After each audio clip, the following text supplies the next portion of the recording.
It's a vlog, it's a vlog, it's a video vlog. Travel edition! Earlier in the summer, I went on a trip to Europe for a couple weeks, and I thought I'd document my experiences in a little travel vlog, because you know, there aren't enough of those on YouTube. Anyway, here's how it went. So first, I had to try and pack 2 weeks worth of my life into 2 suitcase-sized packages. That's always fun. Then I was in a small airport, which brought me to a larger airport that was incidentally also a shopping mall. And that brought us to another airport/mall, which was similar but with more French, and across an ocean to another that was similar but with more British, more jet lag, and less footage. And finally, we were in an Irish airport, which also did not get filmed. Anyway, the first thing I did in Ireland was go to St. Patrick's Cathedral, which was just down the street from our hotel. When we went in, the choir was practicing, and the combination of amazing sounds and amazing sights was just, I don't know, amazing. I have a way with words, don't I?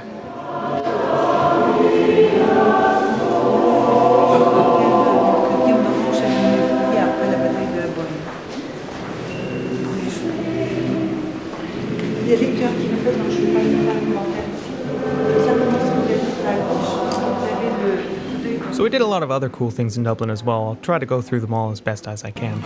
So first there were these funky guys on the street playing, and then we were walking, and then there was Royal Liver Assurance, which I suppose you would need if you drank as much as the Irish. Then there was more walking, and then there were these street performer or statue guys, which I don't really get. And then we were walking by the river that runs through Dublin, which is called the Liffy, and right next to it is a statue, which the locals call the Stiffy by the Liffy, which is kind of gross. Anyway, and then there were more buskers, and then there was this cool park in the middle of the city full of really, really green stuff and swans and other pretty things. And then there were more buskers. And then there was this museum full of dead animals, which was a little bit creepy, but also really fascinating. And then there was this guy who was just kind of crazy. And then we walked into a gay pride parade, which was actually really fun. So there were a lot of really great museums in Ireland full of ridiculously old stuff, some of which I wasn't allowed to film in, so I didn't. Then there were more buskers, and then there was this old prison that we toured in, which was really cool, but also a little bit horrifying to be inside of. And then, of course, there were cows, and this place, which was an old Irish countryside villa that was restored for people to stay in. We were there for some kind of important family event or something. I don't really remember what it was. Anyway, then we were on a plane, and then we were in Geneva. Why Switzerland, you ask? Well, because France and Italy were just too mainstream. There's a lot of cool stuff to see in Geneva, like this old-fashioned carousel right next to this centuries-old church, which is a weird juxtaposition. There are also really great panoramic views with, you know, Swiss Alps jutting toward the sky in the background. And there are crazy birds everywhere, and there's an island dedicated to Jean-Jacques Rousseau, and then there's this sign that said manpower, and this other sign, which, if my French is correct, translates as passage of the degrees of the chickens.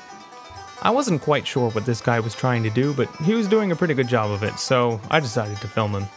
Anyway, I took a lot of footage with my thumb accidentally in the way, which was just brilliant, so of course when I tried to film this fountain up close, this is what happened. So I made up for it by accidentally filming my feet, which did not help. But this guy had a really cool voice, which kind of made up for it.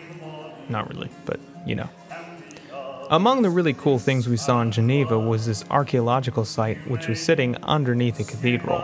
It's literally the floor of the old cathedral as excavated by archaeologists and left for people to walk through. It was pretty awesome. It was also really hard to film because of, you know, it being really dark, but you get the general idea. There were old rocks and artifacts and things, and I was next to them.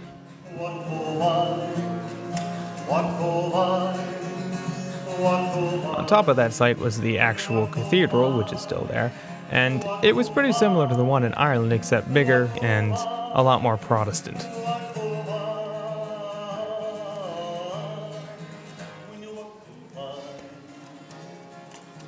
Anyway, I think it's time for some new buskers.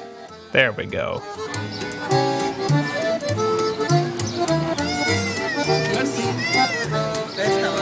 Where was I? Oh yeah, at the top of that cathedral, you could climb all the way up to the tower and look out, and the view was like this. And then there were more human statues that I didn't get, and then there was a giant $120 Toblerone, and then, okay guys, you're going too fast. The music is way too, I'm having to make short edits, and it's not good, you need to slow down. So you speed up. That's not what I asked you. I asked you to slow down. This isn't working out, guys. I'm gonna have to, no, are you almost done? Okay. I'm switching to this African guy, because he's a lot more chill. Yeah. Anyway, what was I? Oh yeah, we fueled up on some chalky power before going to the train station, where we took a train that was faster, more affordable, more comfortable, and all around better than anyone in Canada, despite being made, of course, by a Canadian company. Then we saw this cool castle, which was preserved in like perfect condition and made famous because Byron and a bunch of other people wrote some glorified things about a prisoner there. I don't know, but it was cool. While we were there, we realized that we were right next to Montreux, so we were like, hey, let's head into town and see the Montreux Jazz Fest. There might be some free shows, and there were, and we saw these guys, who were from Canada. Yeah, from Ontario. We went all the way across the ocean to see a group from our own province.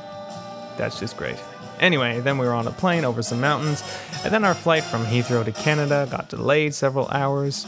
So a 2-hour layover became a 6-hour layover, but, you know, we were in another giant airport shopping mall, so it wasn't that bad. But of course, we arrived at Toronto in the middle of the night/morning when no one was there, so we had to stay here overnight to wait for a flight the next morning, but, you know, we were home, and the music became more relaxing, so it was all good. And then on the flight to Windsor, I tried to film how flat and dead everything was and got this optical illusion instead. And then we were in Windsor, at the small airport where we began. And that's about it. I still have about 15 or 20 seconds worth of audio from the footage of that jazz band, so I'm just gonna keep talking for a little bit before I roll the outro. Yeah, that's about it. This is the song that I play at the end of the video. Yeah.